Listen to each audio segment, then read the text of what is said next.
얼마나 지금 자폭하고 있냐면 이재명 대표가 나중에 계엄을 하겠다는 전제로 공격을 하고 있는 거 아니야. 그러네. 당신들이 이렇게 하면 우리도 계엄한다 이런 전제로 하고 있는 거 아니야. 야구로 치면은 이게 심판한테 한번 점검을 받지 않습니까? 볼인지 스트라이크인지. 네. 근데 지금 저는 내란 사태라고 부르는데 내란 사태가 헌재에서 넘어갔다가 이렇게 버티기를 하고 뭐 문제 없는 걸로 끝나면 이를테면은 뭐 탄핵에서 6명 체제로 정영식 뭐 재판관이 반대해가지고 뭉개지거나 아니면 뭐 이런 식으로 해가지고 어쨌든 간에 윤석열 대통령이 다시 복귀하거나 아니면 윤석열 대통령 임기 동안 한독수 권한대행체제가 쭉 가면 다음에 대선 넘어갔을 때 정권이 넘어갔을 때 우리는 그러면 여기까지는 해도 되네 하면서 가령 이재명 대표가 대통령이 됐을 때 계엄하고 이랬을 때 어떻게 할 거냐. 선례가 생긴다. 그 선례가 생기기 때문에 이건 여야 없이 일단은 공화국의 질서와 기준을 만들어야 되는 거 아니냐 이 얘기를 하고 있었던 겁니다. 그러니까 이를테면 우리가 이거 괜찮다는 게 확인되면은 장현찬 최고위원 잡아갈 거 아니에요. 그러니까 제가 얼마나 지금 자폭하고 있냐면 이재명 대표가 나중에 계엄을 하겠다는 전제로 공격을 하고 있는 거 아니야. 그러네. 당신들이 이렇게 하면 우리도 계엄한다 이런 전제로 하고 있는 거 아니에요. 일단 저는 뭐 6인 체제이냐 3인 추가 임명하느냐가 논란이 하도 되다 보니까 오늘 3시에 한독수 권한대행 탄핵 표결까지 갔잖아요. 근데 그 문제 그 산을 넘지 못한 상황에서 만약 탄핵이 인용됐을 때 기각됐을 때를 뭐 전제하는 것은 너무 앞서 나간 이야기인 것 같고 지금은 일단 권한대행 탄핵이 과연 정당한가 그러면 대행의 대행은 어떻게 할 것인가 헌재 어떻게 되나 요 정도 선에서 우리 논의가 머물러야지 이제 막 준비기일 들어갔는데 탄핵이 기각되면 동의하지 못하는 분들이 많아도 그게 헌재의 결정이라면 저는 인정해야 된다고 보고요. 마찬가지로 인용이 되면 동의하지 못하는 국민들이 꽤 있더라도 그것도 법 절차에 의한 결정이니까 인정을 해야 되죠. 근데 뭐 기각됐을 때 인용됐을 때 이런 혼란이 온다 그러니까 당연히 어떻게 해야 된다라는 건 조금 가정적인 몰아가기인 것 같고 만약에 다음번에 이재명 대표가 대통령이 되는 세계관에서 멀티버스에서 그분이 계엄을 선포하면 어떻게 할 거냐. 국회가 모여서 바로 정당하지 않으면 해제 의결을 해야죠. 그리고 그 의결에 맞춰서 이재명 총통이 그걸 또 이 해제한 걸 받아들여야 되고 그리고 분명한 건 지금 이제 뭐 정치인들을 체포하라 했다. 국회를 봉쇄하라 했다는 것에 대해서는 의견이 좀 달라요. 그러니까 누구 말이 사실인지는 저는 수사 과정을 통해서 드러나야지 김용현 전 장관 측 입장을 어제 기자회견에서 들어보면 체포 지시라던가 국회 봉쇄 지시는 없었다라고 하잖아요. 그런 의견이 다르니까 그 부분 뭐 너를 잡아가면 어떡하냐. 당연히 저 체포하면 안 되죠. 근데 그 부분을 직접적으로 누가 지시했고 어떤 지휘 체계에서 그런 일들이 있었는지는 지금 단정적으로 윤석열 대통령이 체포를 지시했다 이렇게 볼 상황은 아니다라는 것 정도까지만 현재 상황을 좀 정리하고 싶습니다. 저는 어쨌든 간에 그 포고령 작성에 대해서 김용현 전 장관도 인정을 했잖아요. 이게 대통령이 본 거라고. 거기에 보면은 국회 정치활동 금지 이런 부분이 있지 않습니까? 법적 근거가 없거든요. 뭐 계엄을 한다 하더라도 국회 정치활동 금지까지 할 부분은 없고 바로 그 부분 때문에 이게 내란 혐의가 아니냐라는 의혹으로 넘어가는 거잖아요. 근데 거기에 한다는 얘기가 우리는 통행 금지 같은 거 넣으려고 했는데 안 넣었어. 뭐 이런 얘기를 하더라고요. 그게 문제가 아니라 그게 내란인 이유는 법적 근거가 없이 위법하게 비상계엄을 선포했다는 거고 실제로 그에 맞춰서 군이 국회에 들어갔잖아요. 유리 깨고. 이거에 대해서 어떻게 얘기할 거냐는 얘기예요. 다음 정권에서 그럼 여기까지 해도 되냐는 거예요. 그러면. 그러니까 김용현 측, 그러니까 김용현 씨 측 전 장관이죠. 그러니까 김용현 전 장관 측의 어제 기자회견에서 저는 제일 좀 인상 깊었던 게 그러니까 대통령이 통행금지는 뺐다라는 얘기가 저는 오히려 공을 대통령한테 넘긴 거 아닌가? 뭐 그런 생각도 들더라고요. 기자회견 보면서. 뭐 잘 모르겠습니다. 일단 뭔가 시민들의 기본권을 제한하는 조치를 대통령이 전혀 동의하지 않았다라는 입장인 것 같고 우리 하원기 부대변인님 말씀에 제가 요즘 막 열심히 막 결사항전하고 이러진 않는데 이제 팩트 체크나 반론 차원에서 말씀을 드리면 헌법학자들 의견을 빌릴게요. 제가 뭐 전문가가 아니니까. 네. 허영 교수나 뭐 이런 그 얼마 전에 국민의힘에서 강의한 지성우 헌법학회장이나 이런 분들이 일정 부분의 법 위반 가능성은 다들 그분들도 인정을 해요. 일정 부분 아까 말한 국회 뭐 정당 활동 이런 거 금지한 거. 근데 그 일정한 어떤 위법이 헌법학자들 봤을 때 직권 남용의 소지는 다분히 있다. 그런데 그걸 그 자체로 내란으로 연결 짓는 것은 이제까지 내란에 대한 법 해석으로 보면 너무 점프를 많이 한 거다라는 이야기를 하시거든요. 그러니까 국민의힘의 주류의 국회의원들도 이 개헌 과정에서 있었던 일들에 대해서 다 옹호하거나 동의하거나 지지하는 국회의원 없습니다.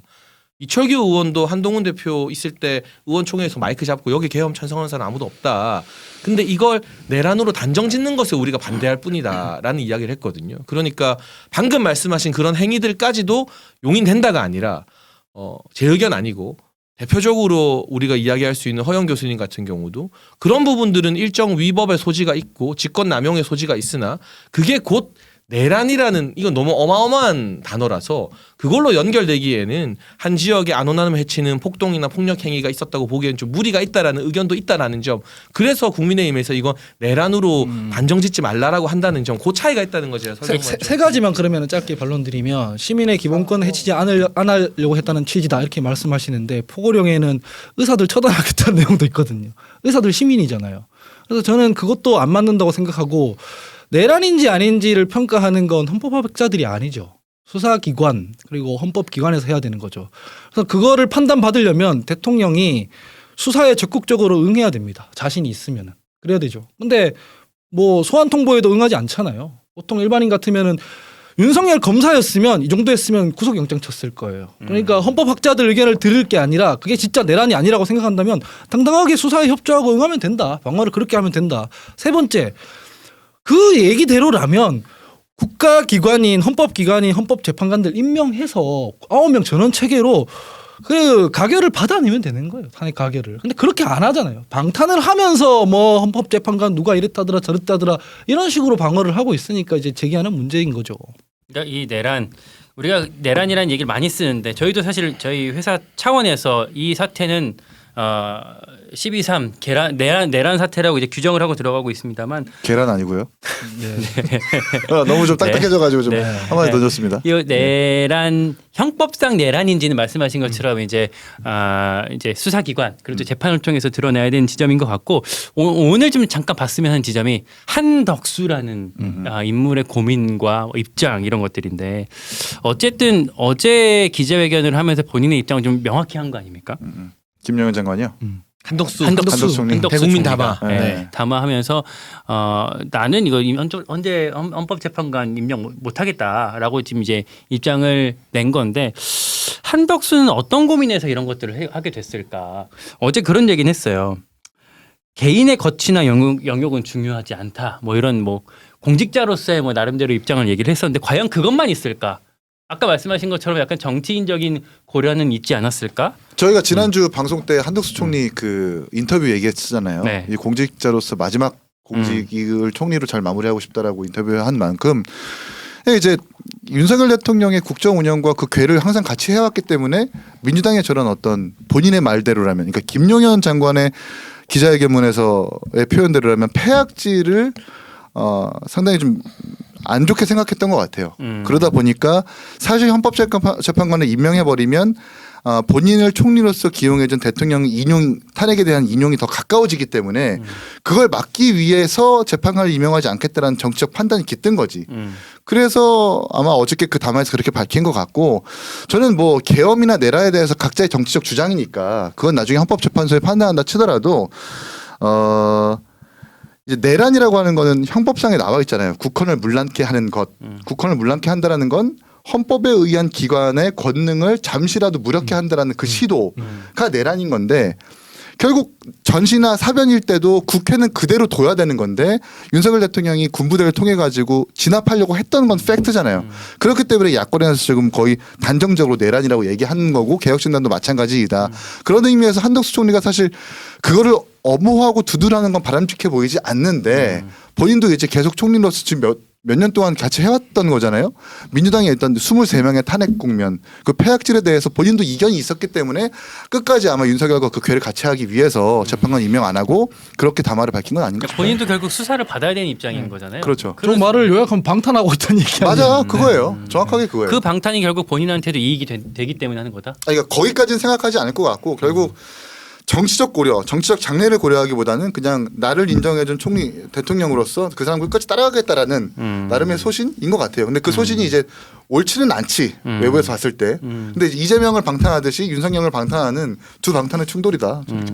나의 주군을 지키기 위해 예. 내가 이런 역할을 하겠다. 그렇지 않았으면 뭐 당연히 헌법재판 임명해야죠. 근데 뭐 많이들 비판적으로 보시겠지만 저는 한덕수 총리가 엄청 고민한 소신의 결과라고 생각합니다.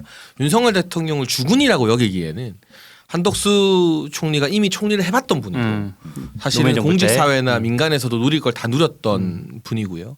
그리고 이분이 뭐 윤석열 대통령과 대단한 인간적 교감이나 관계가 있었던 사이는 또 전혀 아니고 총리 지명 전까지. 네. 정치적 욕심이라고 보기에는 역대 어느 권한 대행이 그 이후에 뭐 정치적으로 날개를 폈습니까? 고건부터 시작해서 총리 잔혹사라는 게 있잖아요. 총리된 사람들도 힘든데 탄핵된 대통령의 권한 대행이 정치적 헤게모니를 찾아서 특히나 한덕수 총리는 되게 고령이에요. 70대 중반 후반이신데 이분이 다음 정치적 스텝을 기대한다는 것도 맞지 않는 일인 것 같고 다만 일단 이분이 총리직을 수행하면서 본인이 직접 겪은 민주당의 어떤 국무위원과 고위관료 탄핵 시도 이런 것들에 사실은 좀 많은 문제 의식이 쌓여 있었던 것 같아요. 이거 정말 민주당의 이런 줄줄이 탄핵 이런 게 심각하다라는 거 그게 한 가지가 있는 것 같고 두 번째는 양측의 의견을 다 들어봤을 거고 찬성하는 쪽 반대하는 쪽 의견이 다 접수됐을 거 아닙니까? 끝까지 여기저기에 많이 조언을 구했다. 뭐 이렇게 맞아요. 그리고 전해지던데. 민주당 측에서는 오히려 회유책도 내놓았겠죠. 이거 헌법재판관 임명하고 하자는 대로 하면은 한덕수 총리에 대한 사법 절차가 됐든 뭐가 됐든 스무스하게 넘어갈 거라는 게 오히려 한 총리 입장에서는 더 안전한 길일 수도 있어요. 그럼에도 불구하고 그러니까 권한대행이 대통령 고유의 임명권을 행사하는 건 절제해야 된다는 의견을 확실히 가지고 있는 것 같고 피치 못하게 임명할 때는 여야의 동의가 필요하다는 게 한덕수 총리의 소신인 것 같고요. 제가 왜 소신이라 생각하냐면 그냥 유야무야 안 하면 되거든요, 사실. 그래도 시간 지나면 민주당이 탄핵하겠지만 근데 대국민 담화를 해버렸잖아요. 이게 일부러, 무슨 의미가 있냐면 명징한 표현. 이거는 완전히 갖다 박은 거예요.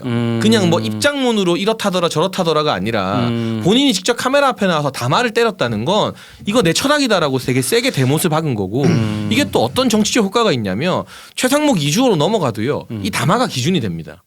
총리가 담화문으로 여야 합의를 원칙으로 삼았는데 최상목 부총리가 저는 탄핵당하기 싫으니까 그냥 할게요 하면 되게 이상한 사람 되는 거예요. 그러니까 말뚝을 박은 거구나. 예, 담화가 없으면 몰라도. 그러니까 이 대국민 담화를 했다는 의미가 되게 커요. 그러니까 이거는 단순히 뭐 보신이나 뭐 이런 차원이 아니라 자기 나름의 철학과 소신을 가지고 그게 동의를 못 받을지언정 승부수를 건 거지 어떤 정치적 고려가 있다고 나름대로는. 근데 저는 의아한 게 이 승부수를 이를테면 저희 거부권 할 때는 되게 적극적으로 해석을 했는데 이 헌법재판관 임명하는 부분에 있어서는 왜 이렇게 소극적으로 판단을 하는 건가? 이게 약간 잣대가 두 가지가 다른 거 아닌가 이런 생각이 들더라고요. 잣대가 다르고요. 그 논리적 정합성이 없다는 부분에 대해서 설명하기에 앞서서 정치권에서 우리끼리 얘기할 때는 이해가 안 되니까 그 부분에 대해서는 다들 어떻게 권성동 원내대표 얘기하는 거랑 똑같거든요. 한덕수 총리 입장이 뭔가 연루된 게 많다. 연루된 게 서로 많다? 방탄해야 되는 게 많다. 뭔가 뒷덜미가 잡혀.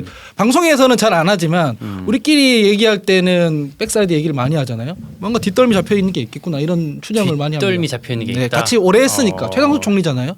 그러니까 여야 합의 부분은 그래요. 일단 첫 번째는 본인도 여야 합의로 그 자리에 앉아 있는 게 아니에요. 대통령 탄핵이 여야 합의로 됐나요? 일부 국민의힘 의원이 이탈표를 던졌지만 당론은 끝까지 탄핵 반대였잖아요. 여야 합의가 아닌 상태에서 탄핵이 됐어요. 그러면 거기 있으면 안 돼요. 나는 여야 합의로 지금 탄핵된 게 아니므로 대행할 수 없다. 물러나야 되는 거죠. 두 번째는 헌법재판관 3명 자체는 여야 합의가 됐어요. 그래서 추경호 원내대표 시절에 청문위원까지 추천이 됐죠. 그래서 국민의힘에서 말하는 여야 합의도 보면은 헌법재판관 3명에 대한 얘기가 아니에요. 한덕수 권한대행이 권한대행으로서 인사권을 써도 되느냐의 문제에 대해서 반대 의견인 거죠. 인사권을 써도 인사권을 쓰는 게 안 되면 기자님 말씀하신 것처럼 법안 제의 요구권도 쓰면 안 되지. 그렇잖아요. 둘 다 대통령의 고유한 권한이고 적극적인 그 권한 행사잖아요. 근데 어느 거는 괜찮고 어느 건 안 된다? 원리적으로 충돌하지 않습니까? 그러니까 자기한테 유리한 대로 막 던지고 있는 거예요. 저 반론해도 되나요? 네, 하세요. 제가 굉장히 조심스럽게 반론권을 요청하게 되는데 시국이다 보니까. 근데 어떤 해석이 있냐면 국민의힘과 정부 측에서는 이게 법조문에 권한대행이 뭘 해도 된다 뭘 해도 안 된다라는 게 없잖아요. 그럴 때는 전례를 따를 수밖에 없다. 근데 거부권은 고건 전 총리가 행사한 전례가 있고 이 헌법기관 임명권은 이제 황교안 총리 이야기를 했거든요. 한독수 총리도. 그때도 대통령 탄핵 인용되고 나서 했다. 그러니까 직무 정지일 때는 헌법기관 임명이라는 대통령 고유 권한을 행사하는 건 부담스럽다. 그리고 권한대행의 취지 자체가 대통령이 있을 때 기조를 크게 안 바꾸고 유지하는 거다. 그렇다면 이 거부권들은 대통령이 있을 때 다 거부했던 것들이란 말이에요. 사실은. 그러니까 그 현상 유지 차원으로 우리는 따라가는 것뿐이다. 근데 새로운 걸 안 하겠다라는 게 이 한독수 총리와 정부 측에서 가지고 있는 여당이 가지고 있는 권한대행의 권한에 대한 해석인 거죠. 전례. 그러니까 전에 누가 이걸 썼고 안 썼고. 근데 헌법재판관 임명도 전례로 따지면은 윤석열 대통령도 충분히 했음직한 일 아니에요? 그러니까 권리 시에 했으니까 그 황교안 대표 같은 경우. 그러니까 윤석열 대통령이 이를테면 국회가 협의에 오면은 나는 이제 추천하겠다. 근데 오히려 예. 방통위원 같은 경우도 국회 추천목이 있거든요. 근데 윤석열 대통령이 임용을 안 한 전례가 있습니다. 그건. 최민희. 그래서 최민희 의원이 방통위원 안 되고 22대 오히려 국회의원 된 거거든요. 아니 근데 이제 한덕수 총리가 이제 여야 합의를 통해서 가져오면 임명하겠다라고 하는 건 지금 당장도 임명할 수 있다라는 걸 자백한 거예요. 한 거고. 시인한 거예요. 한 거고. 근데 이걸 뭐 거부권은 되는데 임명권은 안 된다. 거부권은 안 되는데 임명권은 된다. 이걸 떠나서 어제 한덕수 총리의 그 담화로서 지금의 대행이라 하더라도 뭐 권위든 직위든 권한은 다 떠나서 대행은 모든 대통령의 모든 권한을 대신 행사할 수 있는 주체이고 그럼에 따라서 그치. 재판관은 임명할 수 있다라는 거를 어제 분명히 표현을 한 겁니다. 단지 그냥 자기가 같이 판단해가지고 안 하겠다라고 그냥 거절을 한 거고. 그렇죠. 왜냐하면 그것뿐이야. 고건 총리 같은 경우에는 거부권 행사했기 때문에 전례가 생긴 거고 그렇잖아요. 인사권은 행사를 안 했기 때문에 전례가 없는 건데 대원 측은 대통령의 모든 권한이 권한대행한테 넘어가는 겁니다. 전례가 있어서 뭐 못하고 이럴 것 같으면 고건 총리도 그때 하면 안 됐죠. 사실은 전례가 없는데 그렇잖아요. 그러니까 지금 하면 전례가 생기는 거고 아니면 전례가 안 생기는 거예요. 그런데 할 말이 없으니까 옛날에 그래도 이건 했으니까 해도 괜찮고 옛날에 이거 한 적 없으니까 하면 안 된다라고 하는 거거든요.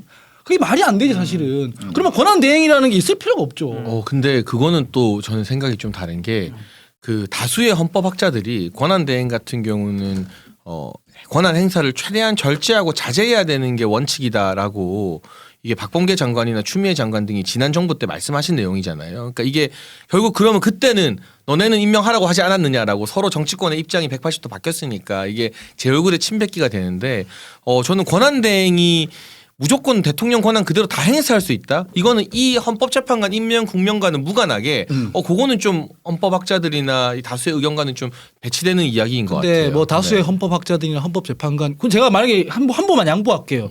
인사권을 행사할 때 대통령 추천목 뭐 헌법재판관을 임명을 한다. 그럼 너무 적극적이잖아요. 근데 이건 국회 추천목이잖아요.